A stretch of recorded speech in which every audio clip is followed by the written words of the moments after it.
Tesla, Skype, Hotmail, Coinbase. What do these revolutionary companies have in common? Billionaire venture capitalist Tim Draper, who invests in big ideas before they become the next big thing.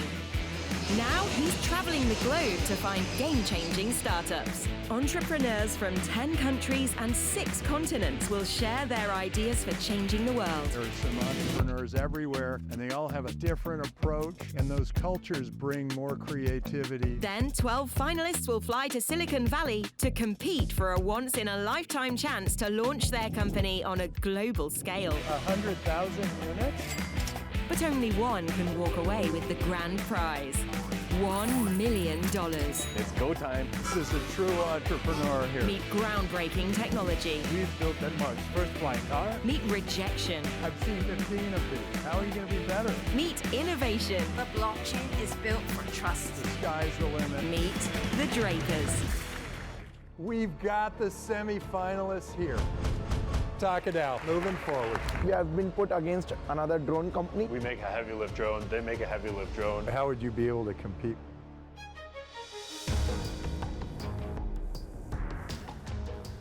We have scoured the entire world. Taiwan, Kenya, Canada, India, Denmark, Germany, Hong Kong, Egypt, Saudi Arabia, Sri Lanka, Brazil.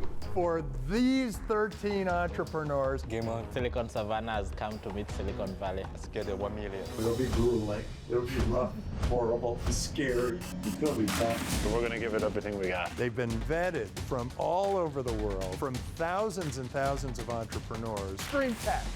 Anja! It's Torn, Stacks, and Xverse. It's Boo Pass. Foxtel!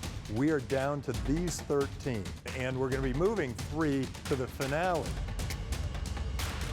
We should be backing all these guys.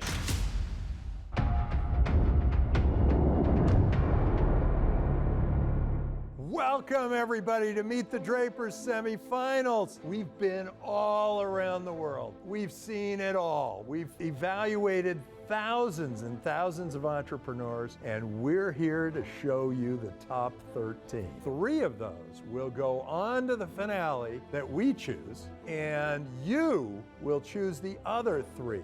Well, let's hear our next entrepreneur, but before we do, let's see what's going on behind the scenes. Made me look.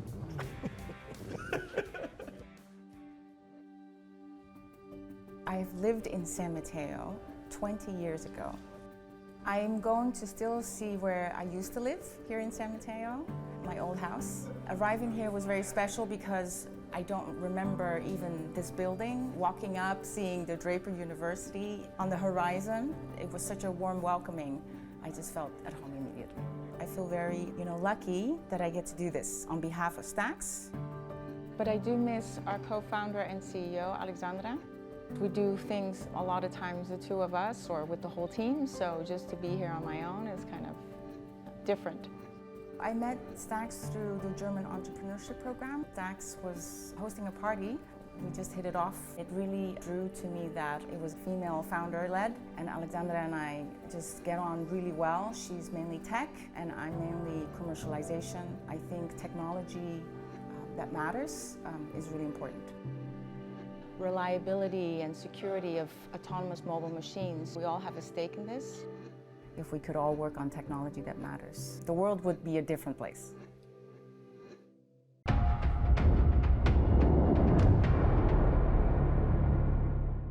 I have no words. Any last words before I pitch? Well, this is a first for me, because last time I wasn't there, so it's all new. All right, our next entrepreneur in this group, this is Paxi. She's from Berlin. Tell us about Stacks.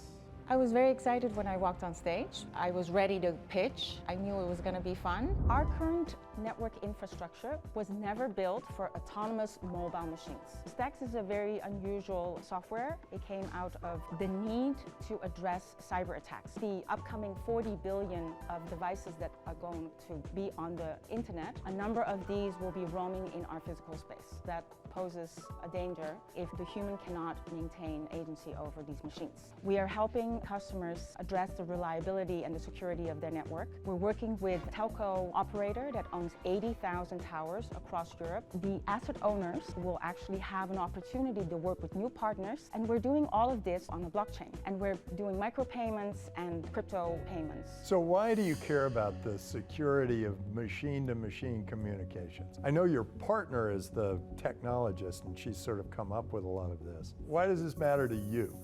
I do miss our co-founder and CEO, Alexandra. I think it's a huge burden because we do things a lot of times, the two of us. Just to be here on my own is kind of different. Well, first of all, we are addressing a real human need, right? This is a challenge for all of us. We unleash this onto the community and then start thinking about safety. Now you have things roaming around in our physical environment, flying above our heads. We should all care about this. If I could work on one thing, that would be human agency over machines. I'm trying to wrap my head around exactly what the problem is. It's securing the messaging between autonomous robots to make sure that they aren't hacked by drones or walking around the hospital or like navigating our infrastructure. Basically, if this is a very thin software layer, you can now have the car speak to the drone, to another machine, as long as they run this really thin software layer. It's as heavy as a PDF file. Everything that's not human, this is to make sure that someone doesn't tamper with it. I ran out of time, so I couldn't finish the pitch, unfortunately. 2-3 minutes.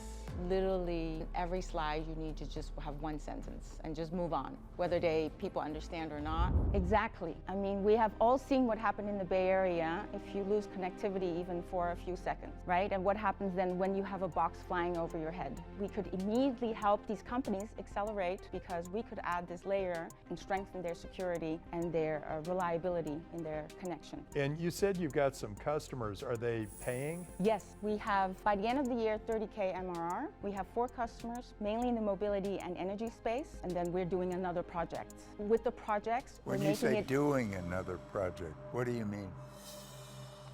But deep tech, you need time to explain it. Entrepreneurs build crazy things. Oftentimes, it's not very easily explainable.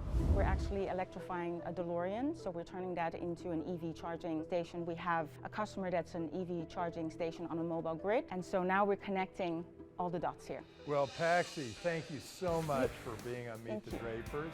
Thanks for showing us stacks. Great to have you here. Thank you. When I walked off stage, I felt, oh, I've done better. I would have just wanted to share our team slide and showed people our great team that is very committed and passionate building this company. Let's bring on our next entrepreneur. But before we do, let's see what's going on behind the scenes.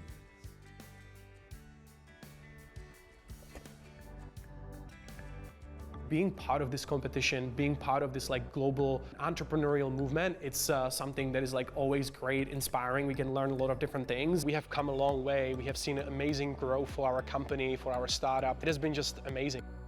Any kind of opportunity like this, like I take it with open arms, so it's great. And being back in Silicon Valley, being surrounded by a lot of different entrepreneurs from around the world, it's a great experience. Always great to hang out with Tim and, you know, see his energy. He has been doing it for a very long time, but he still has that passion. Meeting Tim and the entire team around, getting that exposure and even that training on its own is just extremely valuable and just a great experience. And even here, like today, just kind of hanging out with all the other entrepreneurs from around the world, I think it's just interesting experience overall. Tim loves Bitcoin, we all know that. So we're kind of aligned in terms of the mission, pushing Bitcoin forward. If we won the $1 million, I mean, ultimately it would be a great validation that what we do is exciting and that people like Tim respect that growth that we have had so far. So I think that would be the most important thing. It's not only about the money, to be honest. It's really about just being there and having that validation from some of the best investors in the world.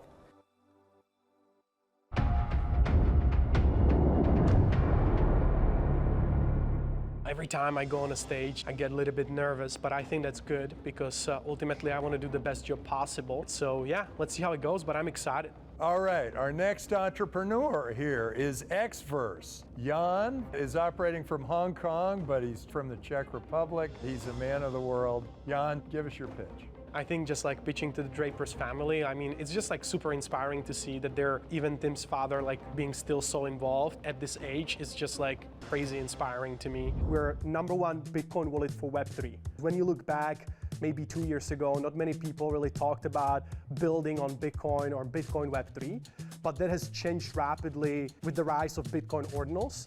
because now you have hundreds and hundreds of builders coming to Bitcoin or even coming back to Bitcoin from other chains like Ethereum, Solana to build all sorts of different applications. And for us as a wallet, we're basically at the center of this revolution, I would say, that is happening in Bitcoin. We have validated the market. We have had some really incredible traction. We have reached around 400,000 downloads, 250,000 of monthly active users. We're the most integrated wallet in the Bitcoin Web3 space. All major applications or, be it marketplace or DeFi protocols that are operating within Bitcoin, they already integrated with Xverse and they're pushing it to basically their users as like the go-to solution. You guys love Bitcoin. I can see it. You have Bitcoin socks. We are enabling a lot of... We gave it away. I'd love to get a pair. We're enabling a lot of new great use cases for Bitcoin and ultimately bringing it to more people. Is that the mission? The mission is that? What is your mission? I mean, ultimately, yes. Like, we basically want to simplify and make the user experience great, for people to use Bitcoin. Because right now, ultimately, the number one use case for Bitcoin is you buy Bitcoin, you store it, you never touch it, and you hope it's going to go up in value. But, we believe that for Bitcoin to really reach the mass adoption, you need to have many different use cases. And Ordinals kind of proved that concept because now people can buy digital assets and that didn't really exist. So 250,000 monthly active users is a lot. Who is your user? Is it all Ordinals? I think the combination of the fact that we are the only Bitcoin company here, I think that's something unique and definitely puts us in a really good position. If it's going to be enough to win the entire competition, obviously that's yet to be seen, and I don't know. I'm obviously confident. Let's see. So most of the growth came from Ordinals because that has been really the meta this year. Yes, the Ordinals were the driver, but we do support, for instance, stacks as well. He owns a couple of Bored Apes. Are those You should get some Ordinals for sure. Well, that's the question. Are those Bored Apes, can they be transferred over to Ordinals? I mean, it all depends on Yuga Labs. If they want to do it officially, there are some people that actually did it, but Yuga Labs doesn't. They basically say, okay, it's not official, so we don't give you the same rights as you would have on Ethereum. It's a little like Coke and Pepsi, where the ones from Ethereum are the ones people want, and the ones from Bitcoin, I mean, there's only one Bitcoin, right? So I wouldn't really compare it to anything else. We like to call Bitcoin the OG chain, and basically because of Bitcoin, we're all here. The entire crypto space is all here. And again, we're building a wallet that supports all of these things that people want to use on Bitcoin. How do you get paid and how much have you generated? We have been around for around 2.5 years already. We are actually, before Ordinals, were mostly focusing on stacks because that was the ecosystem that had a lot of developer activity. When we were doing that in the previous bull market, we generated more than $1 million. We have generated around 100K this year in terms of some sort of transactional fees. We also have around $20 million of user funds actually locked in the Xverse Earn. Terrific. Well, thanks so much for being on Meet the Drapers. Great to have you. Thank you. Great to meet you. Tim loves Bitcoin, we all know that. So we're kind of aligned in terms of the mission. We have come a long way. Ultimately, we have to win, right? Coming up on Meet the Drapers. One of you will move forward to the finale.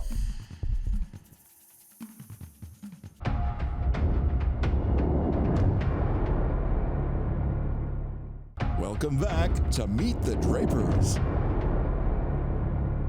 Let's hear our next entrepreneur, but before we do, let's see what's going on behind the scenes.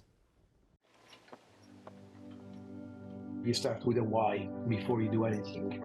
I've been asking the same question for years, so I felt I have a strong, compelling vision and mission to achieve. So the why was very clear. My partner and I have been working together at late at night, so I think for him, it's proud for both of us. We equally share the pain and the gain of what we got so far. I think all the team will be happy because we don't want to just launch a startup. We want to launch a business. This journey has been very intense, and therefore I love it. I'm very much passionate for what I do. For me, this is very free to go, to get better, to do more, and to deliver a better value every day to our customer. I really think we have built something pretty unique. We have built something awesome that we believe that will make a difference, and that's what matters to me. And I don't want to stop to dream that things come true.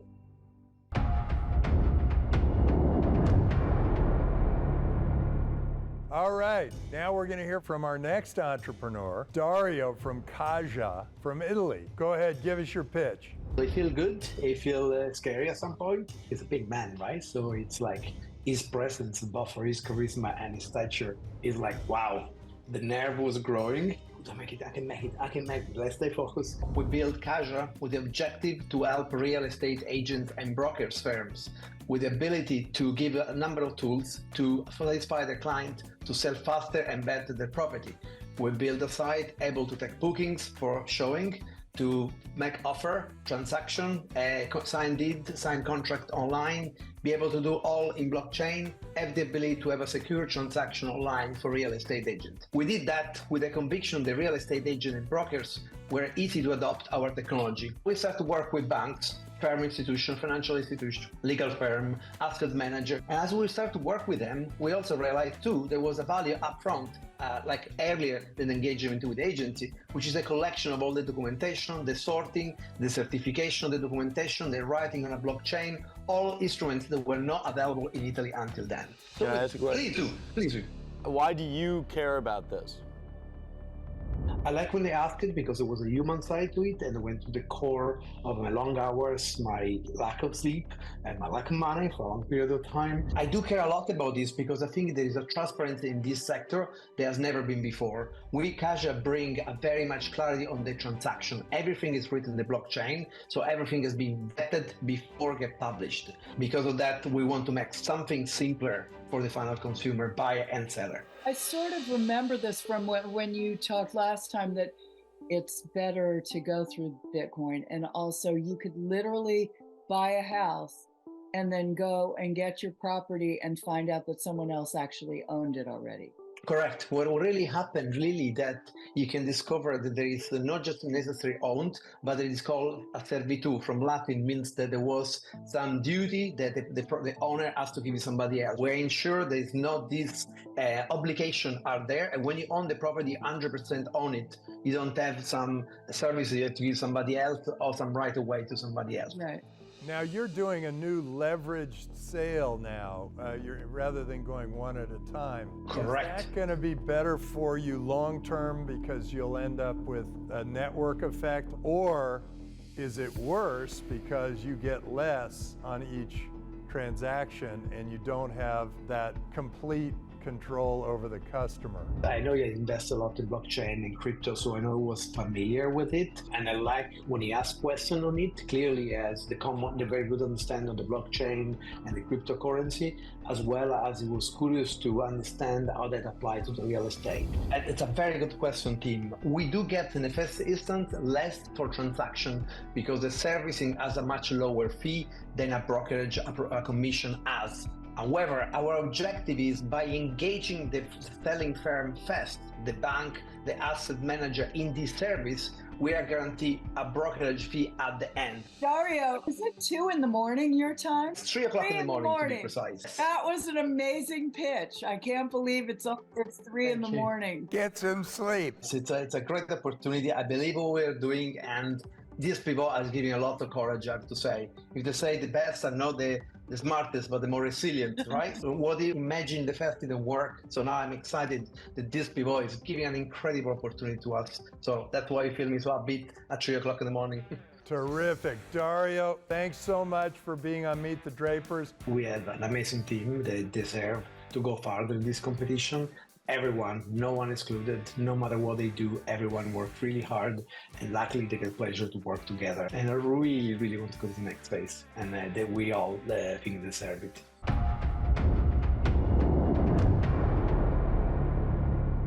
Okay, so what do you all think? We saw Stacks, which allows machine-to-machine communication without crashing an F-15.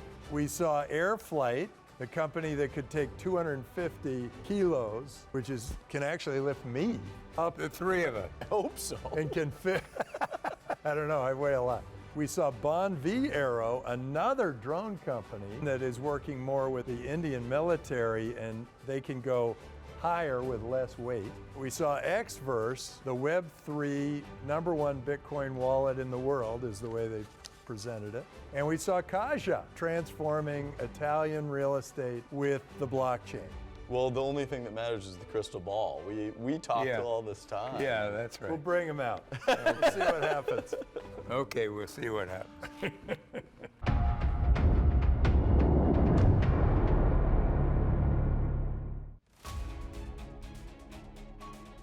Stacks, what's your valuation? It is 6.5, so we're raising 2 million next year, and then it will bring us 8 something. Deal of the century. Airflight, what about you? Our valuation is $8 million. Bond V, what's your valuation? $15 million. And Xverse. We already closed at 27.5, but obviously happy to chat with you guys. And then Kaja. Kaja 4.5 million. Well, the crystal ball will take all that into consideration. You know, we were really torn. We were having a lot of trouble here. I don't really know who we're going to choose, so we're going to have to go to the crystal ball. One of you will move forward to the finale. The drum roll. One, Bonvi, you go forward. Hey. So we're super excited that we are going to the finals. We are really humble, and we really want to thank all the Draper family for showing our confidence in our journey. Maybe a little disappointed in our communication, but definitely not disappointed that Bond V won. Give us more motivation to work more hard and make sure that we win this show. Take $1 million. Coming up on Meet the Drapers. What is the doctor's attitude toward this?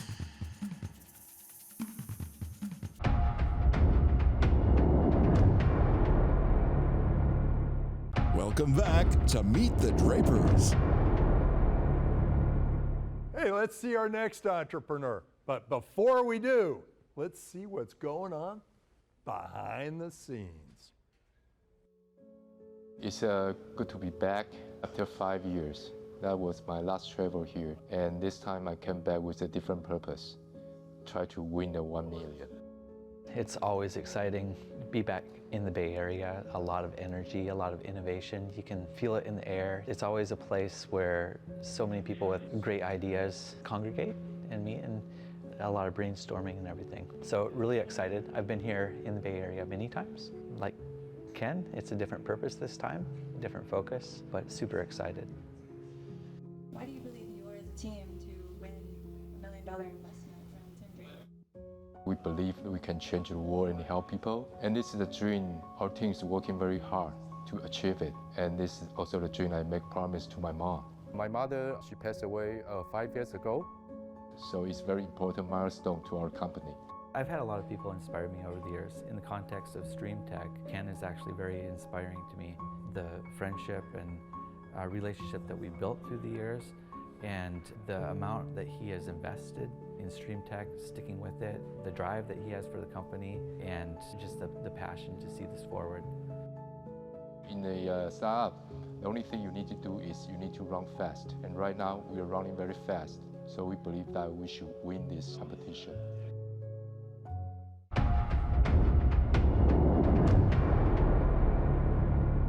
Let's get the 1 million. There you go. Let's go do it. Let's go do it.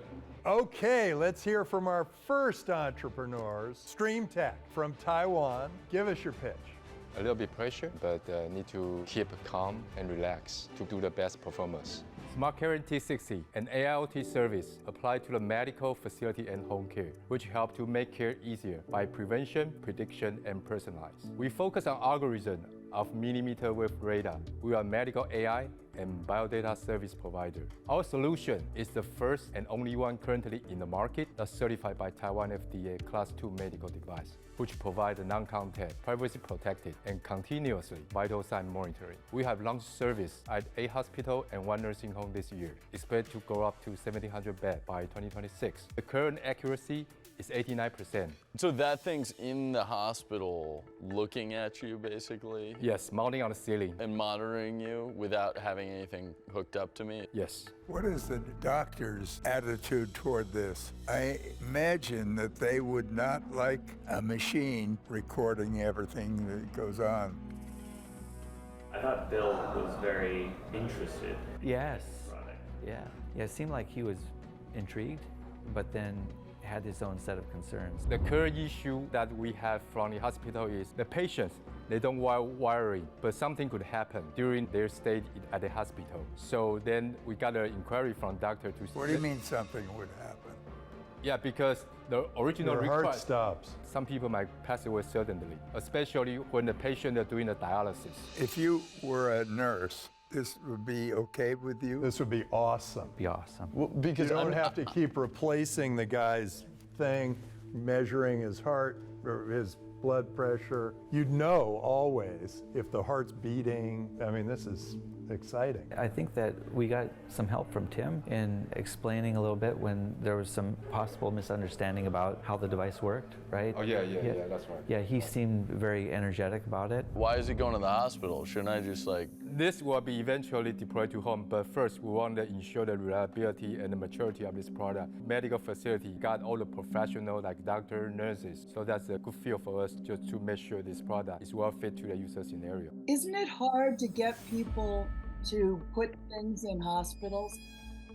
We try to create a win-win-win for the hospital, nurses, and patient, so they all get benefit from the solution. This would replace a bunch of other gadgets with one device, right? Yeah. So both doctors and nurses like that fact with the contact lists. They're not messing with the wires and sensors and everything. Is there pushback from the other buyers, like the blood pressure cuff people? There will be. I think from our standpoint, we're trying to create an ecosystem for the smart hospital and smart home, and based on the foundation from our Smart Care T60. So it's instead of the push away from each other, then we try to integrate in collaboration with those partners. You said you're going to do 1,700 beds by 2026. That doesn't seem very ambitious. That's like just $2.3 million, something like that? Yeah, I mean, at this point, this forecast from our distributor give us for the next 3 years. And actually, there will be more potential. I see, that's one distributor. Yeah. And so you might actually be in the US too and other places. This is the Taiwan distributor. Yes, that's only the Taiwan. But in US, like I mentioned, we're partnered with Intel from its technology initiative. So we're gonna be an ecosystem with the bedside monitor for the smart manufacturer here in US. What does that cost to make? Like 300. Wow, that's a great margin. You should make it for a lot less than $300. Well, it's the whole ecosystem too, the device plus the server to collaborate with, and I see. right. So how much do you sell this to the hospital? Our business model is monthly subscription per vital sensor per bed. $89 a month, 3-month payback. Oh, wow. For the home, and then the hospital. And the hospital is even faster. Right? How many hospitals have you already sold it to? 8. 8 hospitals, so your revenues are already 200K. 200K this year. It makes sense, but don't you feel like you need to get to direct contact with a hospital so you know what the real problems are? Yes, we also sell directly to hospital. All right, Ken and Stephen, thank you so much for being on Meet the Drapers.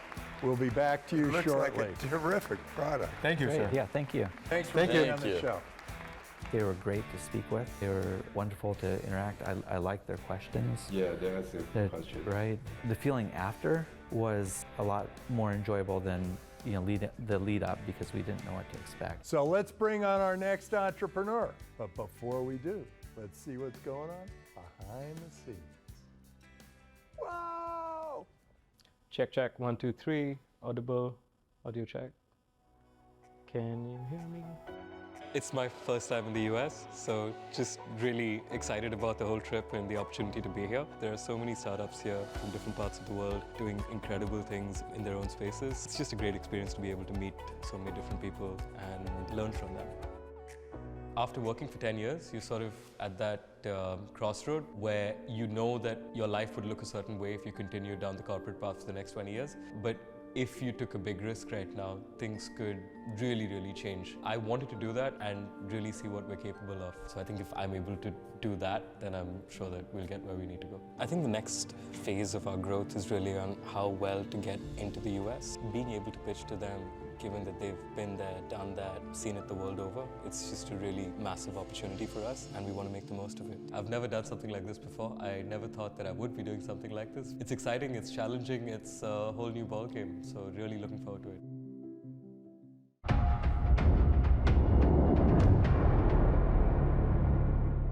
really grateful, excited, nervous. It's a beautiful blend of all of it. Okay, here's our next entrepreneur. It's Arvind from India with NeuroPixel AI. Arvind, give us your pitch. It means a lot to us to be able to be here in front of these kind of venture capitalists who really made venture capital what it is today. We're a 2.5-year-old generative AI startup out of Bangalore, India, and we specialize on synthetic humans like what you see on your screen. My co-founder and I just... So those are all fake Those humans. are all fake people. Those are all people that we generate. We specialize in this tech. Now, are they people who you've taken pictures of and then you kind of generate, or are you actually making the person from scratch? We generate them from scratch. So we train our algorithms on people of different ethnicities, and you can say what kind of ethnicity, what kind of hairstyle you want, and we will generate people from scratch suiting that. Why are you doing that? Didn't even make it through my opening slide, which just had a startup name on it without a question coming up. We think that there's a tremendous opportunity using the latest technology. We thought it's a great business to build. It's exactly between me and my co-founder's expertise. What's your expertise? So I'm from the fashion e-commerce business side of things. I used to work for India's largest fashion platform. My co-founder is really the brains. He's done his PhD. He's done his undergrad from a very good engineering school. He's a guest faculty over there. Specializes in applied machine learning for image processing. We are squarely at the intersection of this. We build our own proprietary data sets in our office out of Bangalore. So explain what you do so that Absolutely. There are different ways that we can look at this. One is to generate high quality images which are outdoor, which are typically expensive. We can do it much cheaper. We can also enable catalog image-based personalization. With our tech, you can see models of your ethnicity, of your size, and make a much more relatable sort of purchase decision. So why would I want that? Got asked a lot of curveballs. Clearly something that we need to think about internally. To enable you to decide better what you want to purchase, and for the fashion brand, it actually saves you a lot of costs as well. So we have some very cool tech that enables a few different interesting solutions in this area. So what you see over here on one side of the screen is a small image with a person shot in a plain background. Then we change the model. That's a photorealistic synthetic human. We put it in an outdoor environment that suits that apparel, and we match the lighting. So it becomes much cheaper, and these sort of images make it a much more appealing proposition for the online consumer. Why would the consumer want that? I think what he's saying is this is not actually for the consumer, this is for the company. They want It's for the fashion brand. Right. Absolutely. So you don't need the model, photographer. You don't need the don't need place, the you don't need dress. The dress is the only thing you need. The dress. The one twist that I kind of thought that I liked about this, because everything else about it is just terrifying to me, since it signals the beginning of the end for everybody in my profession as an actor. This is even better. They don't even have people. This is worse. This is worse. They don't need us at all.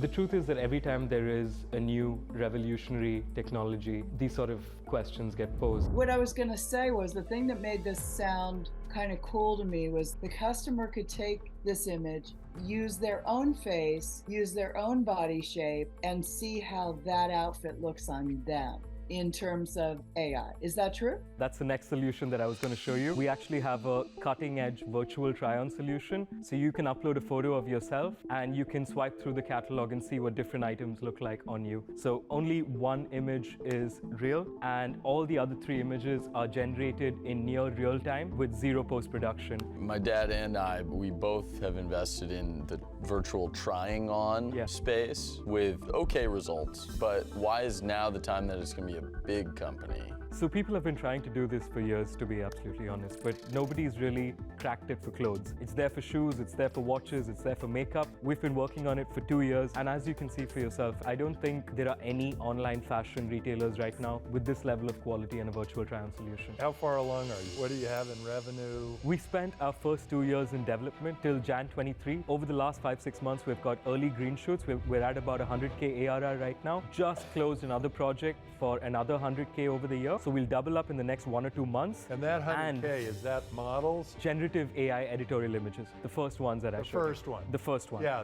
because I'm not sure that second one's going to work. Why are you trying to go after all these? So we specialize in synthetic humans. We saw that there were different opportunities using the same core technology. We also wanted to work on virtual try-ons, but that takes a long time to get there. So we wanted to start monetizing early with what we have. It just feels like there's a lot of competition in each of these. So I was just like, if you go all in on one, you win. Yeah. The key lesson for me is that less is more. Maybe we don't try and pitch all our solutions. Maybe we just go a little deeper into one or two. For the same synthetic humans in the stack that we've built can be used in these areas. And it's the same client that we're attracting. We're purely going after fashion e-com brands and platforms. Terrific, Arvind. Thanks so much for being on Meet the Drapers. Thank you. Great job. Have a great day. Great job. I think I could have done a lot better, especially looking at the quality of the other startups that went before and after me. Hopefully we'll hit it out of the park next time. Let's hear from our next entrepreneur, but before we do, let's see what's going on back there.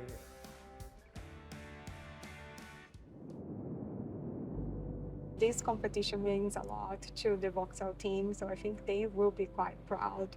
If we win this all competition, it's basically a validation to all the hard work that they have been putting every single day together with me, so I'm here for them, with them.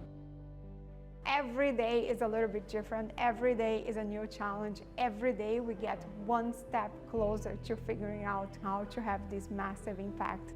Getting to this stage of the competitions, getting to the semifinals, is really a validation of all the amazing work and the impressive technology that the Voxel group is creating. Who is going to be the most proud if we do get to the finale? It's not going to be one person, it's going to be really 16 people that are every day in the lab working quite hard together with me to build this company. I'm very excited about the opportunity to go and speak with Tim again and all the Drapers. The whole experience has been quite unique. Some materials a little bit different. It's really focused on entrepreneurship. It has been great to meet the other entrepreneurs, to feed from their energy, to learn a little bit more about their business. They all have very, very strong business, and they're all very, very good at pitching their business. So I think we are in a great mixture of entrepreneurs, and I'm looking forward to seeing who is going to the finals. Coming up on Meet the Drapers. We've got to figure out who goes on to the finale.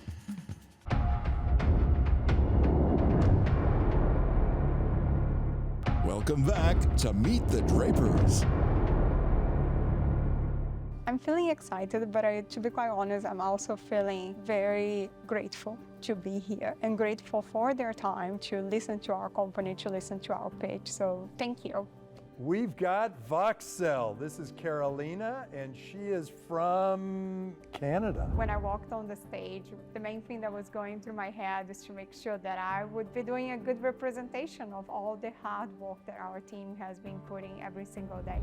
Did you know that 95% of oncology drugs fail to get to the market? And they are failing because we do not have a way to predict how the drugs will behave in humans. Until now, Voxel created a platform in which pharmaceutical companies will screen the drug candidates in this platform and will select the best drugs to be tested in humans in clinical trials. We are using bioprinting technology to create human-like cancer tissue models, and they have artificial blood vessels. And the idea is quite simple. Let's inject the drugs into the blood vessels of our tissues and select what is the best drugs. Because we are using this selling directly to pharmaceutical company as a screening platform, we actually do not require FDA approval, so we can go directly to the market. So how do we know it works? I mean, you've got this artificial blood vessel. Yeah. And you're running a drug through it. Yeah. The drug might get stuck or it might get whatever. But how do you know that that simulates what happens in the body? In that moment, I was feeling a little bit nervous, but mostly very excited to share all the amazing technology that Voxel is creating. So we have all the puzzles of the technology that we need to create these samples. And we are using real angiograms, so image of your own blood vessels to create these samples. And we are validating the technology right now in-house in combination with pharmaceutical companies. So let me get it straight. You take some sample. Yeah. Which is their blood or their tissue? So we can use cells that we are buying, or we are taking our own cells. And from there, we are mixing our mixture, doing our mixture, and then creating the artificial sample. So are you growing more cells? Yes, basically growing the cells in the lab. Oh, exactly. I see. So you grow the cells. The moment that everything clicked was when Tim actually mentioned, oh, you guys are actually taking the cells and growing in the lab and then creating the tissues. And at that moment, I realized that they all had understood exactly what Voxel's technology is all about. And something something like this happens, it's a three-dimensional Exactly. growth. So we are printing. So it yeah. grows around the printing? So we mix your cells into our what we call a printer's cartridge, basically. It's almost like jello material, and we are printing layer by layer, creating that 3D structure. So you put the drug into that jello stuff? Yeah, directly into the blood vessel. So very similar to how you would receive an injection directly in your arm from a chemotherapy drug, for example. That's how we inject into the blood vessels. So how close is it to an actual outcome? Right now, we are gathering the results, and we are hoping to have everything validated by the end of the year. And the main goal here is to decrease the drug development process by 30%. What are you doing to end up with that validation? They were really paying attention. They were really engaged on everything that I was explaining about the technology, so all the questions were quite fair. So we are using a drug in which we have human results on it. And that drug is already approved, it's already on the market, so we are using on the same drug in our platform and comparing the results. Our goal is that our results are very similar to the results that people had and experienced when using that drug. Eventually, you need FDA approval to make you test against a drug. I do not, because we only need FDA approval if we're implanting these in people, and we are not. We are providing a platform that pharmaceutical companies can run their drugs. You're basically giving information, right? Absolutely. So we give them the information that they need to decide which drugs are now going to be tested. Oh, so you're giving the drug company the information. Yeah. So they're saying we don't want to use these anymore. They don't seem to work. Exactly. Okay. And we can bypass the time and tell them to really invest their time and money into the drugs that are looking successful in our platform. I understand why Big Pharma would want this. Why is it better for me? When they were asking me all these tough questions, especially in the details on the personalized medicine, was to make sure that I was being as clear as possible, to make sure that they understood what Voxel is actually doing with our tissue models. The idea is really pharmaceutical companies as the end customer, but not just big pharma. Actually, small pharma wants this too. Small so pharma. Our market is basically any kind of pharmaceutical companies because we can accelerate for all of them. I was thinking it's actually great for the patient because the patient then doesn't have to get all the wrong meds. And that's really the future for us. Continue working with hospitals in the future and really focus on that personalized medicine space. We can create any kind of disease using our platform. Terrific. Thank you so much for coming on Meet the Drapers. Thank you so much. What a treat. When I left the stage, I actually thought that I did a very good job. I was able to convey the mission, the vision of Voxel, and also paint a little bit of the picture of how the future is going to look like once we put these technologies on the market. Let's hear from our next entrepreneur. But before we do, let's see what's going on behind those scenes. Who will be the most proud if you win the show? I think our team back in Nairobi, they're rooting for us. They'll be very proud if we go through and win the $1 million. The $1 million prize will go a lot in helping Bupas grow, and also it will mean a huge boost having Draper named back as one of the startups from Africa. This experience has been very unique. You know, we got to meet founders doing amazing things all over the world. It's super diverse. There's founders from all the continents in different fields as well. It's pretty interesting to see what happens behind the scenes. It's our first time being on reality TV show. To make it more exciting, being on reality TV show at Silicon Valley with amazing startups from all over the world. It's a unique opportunity and exciting one at the same time. You can feel the energy and innovation here. It's a very surreal experience, and I'm looking forward to it.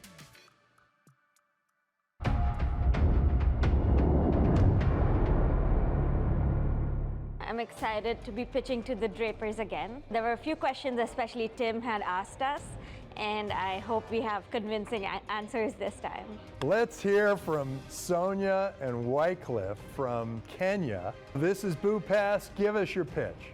Silicon Savannah has come to meet Silicon Valley. Did you know more than 70% Africans use intercity transport to transport people and goods? That is more than 200 million transactions a day, or more than $800 billion worth of annual opportunity. The transportation market is very undigitized, fragmented, and broken. Our solution is creating a seamless ecosystem where we use the power of data, digital payments, APIs, and analytics to connect bus, train, flight, and intercity parcel operators to individuals, enterprises, and e-commerce players. What we are doing is digitizing the intercity transport supply and connecting it to B2B and B2C demand. Our products include point-of-sale and SaaS solutions for transport operators, apps for consumers where they can book their services, and also enterprise solutions like corporate travel and e-commerce logistics management. We have an IP that is unique for the market, and we are asset light, and we are controlling the value chain end to end. And when you say a ticket, it's like on a digital phone? On a digital phone, yeah. Got it. How many cities are using it? So we are in over 800 cities. So what we are focusing on is intercity transport. So right now in Kenya and Uganda, we are connected to over 800 locations.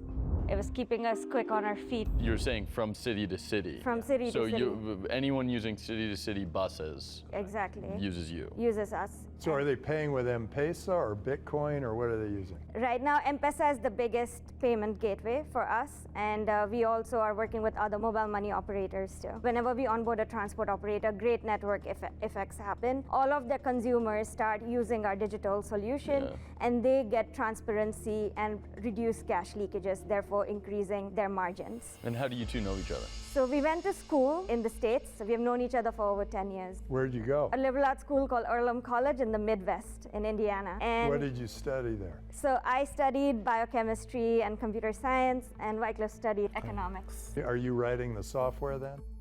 Do you have programmers, or what? How'd you do it? So I built the first MVP, and then we hired programmers. Are you a coder? Yes, I'm a coder. So now we have a CTO, but the MVP was built internally. Yeah. How many people do you have now? 32 people in Kenya. Right now we are expanding in other markets in What Africa. keeps you from going to other countries? Why are you just limited to Kenya?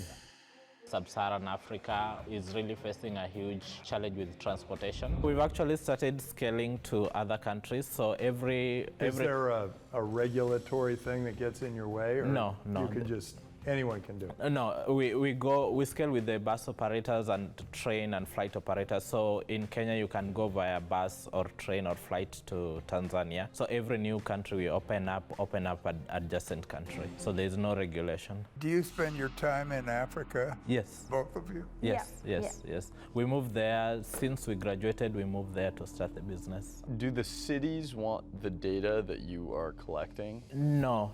Every transport operator is a privately owned entity, and they keep their own data. So unless it is requested by law, they do that. So most of the buses are privately operated? Yes, they're privately owned. So that's different than a lot of cities in the U.S. Yes. Yeah. Correct. Oh, so you have to get each privately operated bus on your system. Yeah. Are you thinking about taking over and buying up all those bus lines and being the person who actually operates the buses too? No, we are purely focused on the software. So we started with intercity buses, but now that you've been in Kenya, you've seen the train system in Kenya, and when the government launched that, every person used to go and queue to buy a ticket. So the government approached us to do the ticketing, and now 90% of all the government train pass through our platform. Are the buses your customers? Yes, an average bus company would have 40 to 130 buses. That's the inventory. And they're all privately owned? Yes.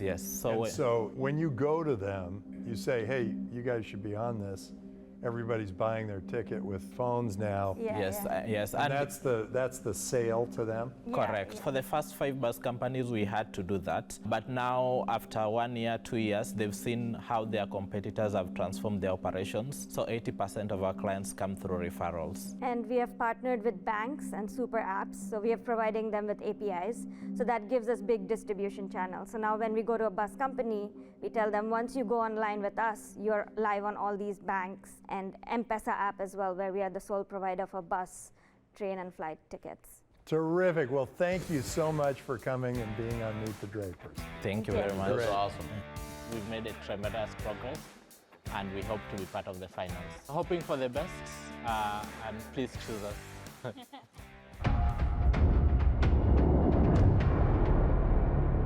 So, what did everybody think of StreamTech, which was the medical AI and biodata service provider, NeuroPixel AI, which was the synthetic human business, Voxel Bioinnovation, which is putting artificial blood vessel into this and checking for cancer before a big drug goes to market and they waste $2 billion.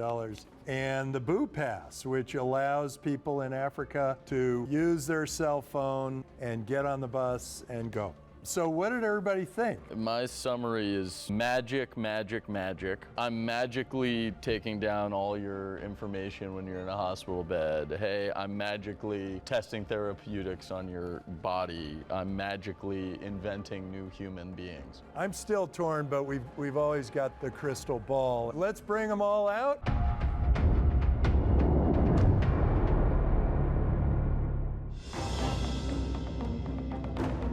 Voxel, what was your valuation? 7 million. NeuroPixel, what is your valuation? We're looking at 14 million. And then StreamTech.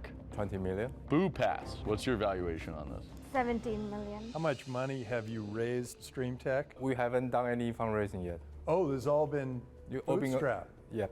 Oh, good for you. NeuroPixel, how much money have you raised? We've done 1.15 million. We've also got about $50,000 in grants. And Voxel? 4 million total. So with that, we have to choose one. We are struggling with this one. I think we all are in agreement that maybe it should be more than one of you that moves up. We're just gonna go here and we're gonna just say crystal ball. Oh my gosh, it's very conflicted. Oh my God, oh wow, it's going off in all different directions. What's gonna happen here? StreamTech, you move forward. We're moving forward a step, and we're just approaching our goal slowly but progressively. We are heading our direction. We need to think about what will be the next update during our pitch to make a difference. The rest of you guys, you were all awesome. Congratulations. Thank you, sir. Great to have you on Meet the Drapers. So we'll see you next time on Meet the Drapers! Two companies have already said that they are going to test stacks. So in the end, I feel like I won as well. We made a lot of great friendships, actually even started talking about partnerships with some of those entrepreneurs. It was really great just to meet, diverse group of entrepreneurs and, learn from one another. I think the other company were terrific. So I didn't feel bad in the sense I've seen their vision and execution to be absolutely awesome. It's a privilege just sharing the stage with these guys. Everybody's worked really hard to get here. We're hustlers, we're hungry, and we're here to change the world. Hopefully we'll hit it out of the park next time. It's never great to lose. However, other companies had also amazing technology. And those are technologies that are also going to change people's lives. This experience has been very unique. We got to meet founders doing amazing things all over the world. It's super diverse. There's founders from all the continents.